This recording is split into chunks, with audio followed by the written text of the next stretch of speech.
the latest on the largest mass shooting this year. And a human rights lawyer came to speak at UTC. Plus, Mocs football is gearing up to play their last regular season. I'm Lillian Simcox. And I'm Katie Stevens. Your news starts now.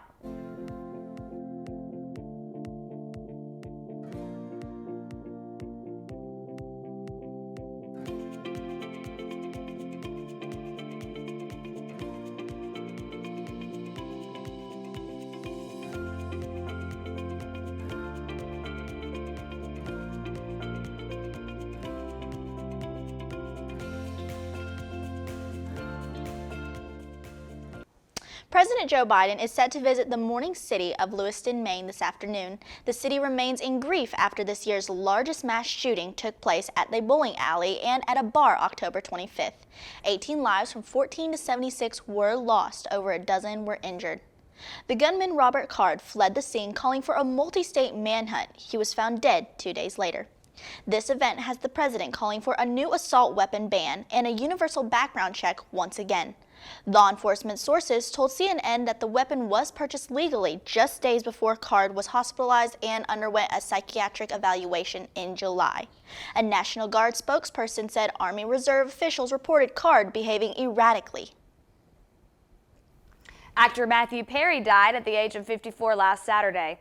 Perry is known most from his role of playing Chandler from Friends' internationally loved 90s sitcom.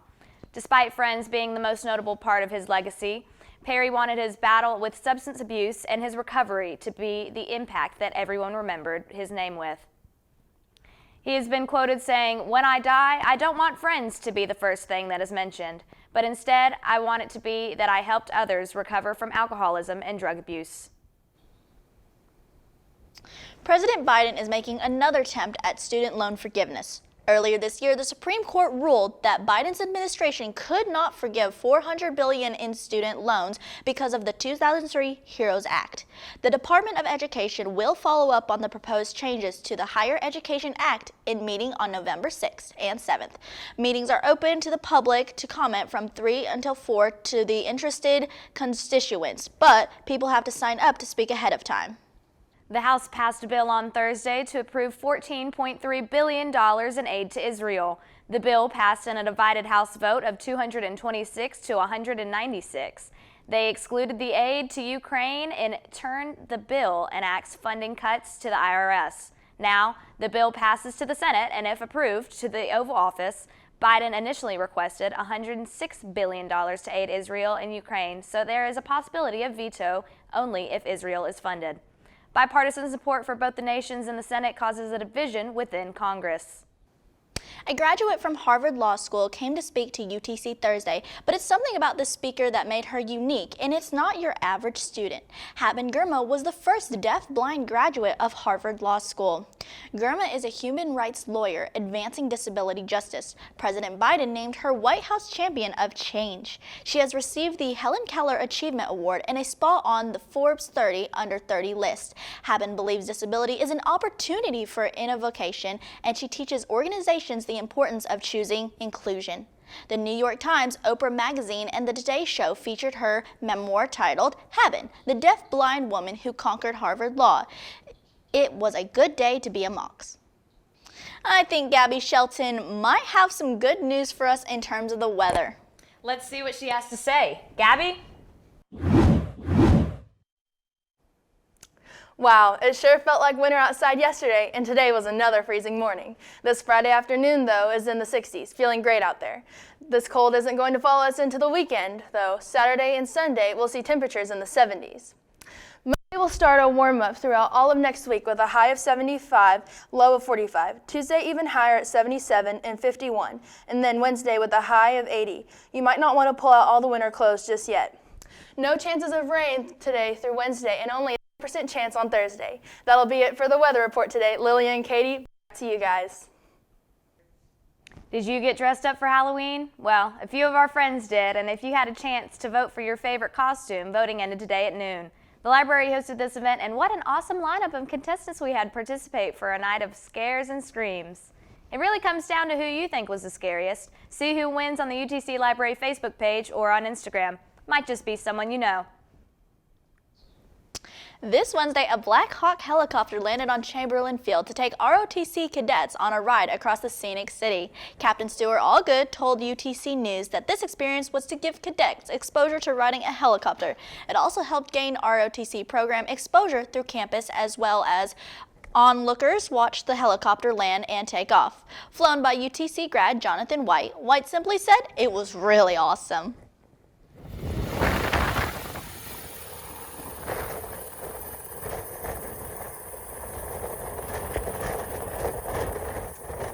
The Mocs Football Championship is tomorrow. And the World Series has already come to a close. Welcome back, Gabby.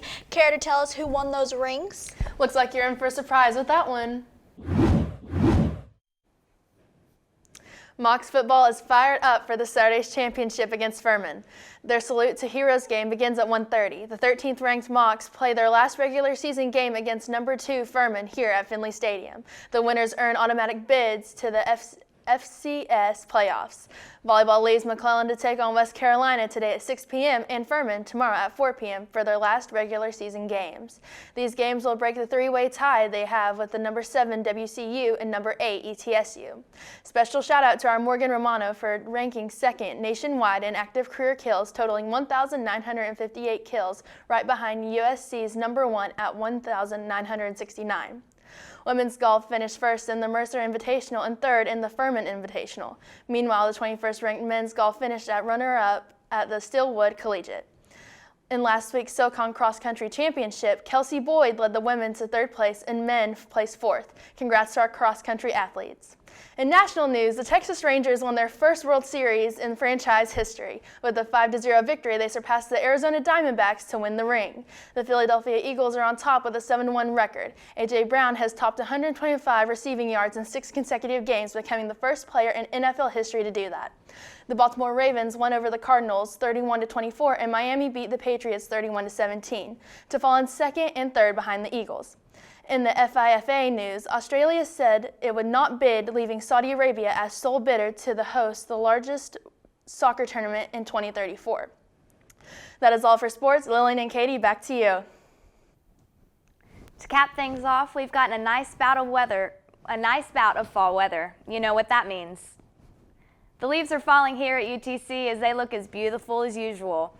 While it felt like fall had a late start due to Chattanooga's ever-changing weather, this consistently cold weather made the campus exceptionally beautiful.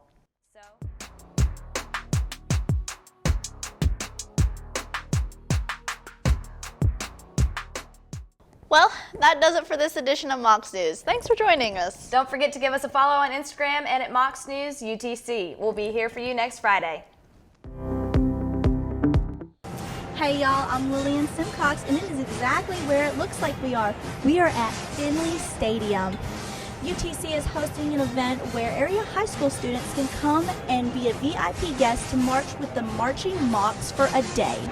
The registration deadline is September 1st. Students register as individual participants, and we will notify their band director of their desire to participate. Students should be accompanied by either the band director or an adult chaperone who will be responsible for the students. You know, I can almost hear the trumpets blaring and the families cheering. We want to see you right here on Saturday, September 16th for our annual Band Day. To purchase tickets for any additional adults or family members that might attend the game, use the barcode Band Day on the following link. A special UTC Band Day t-shirt, which must be worn by all student participants, lunch, and some UTC swag will be provided for everyone. Do not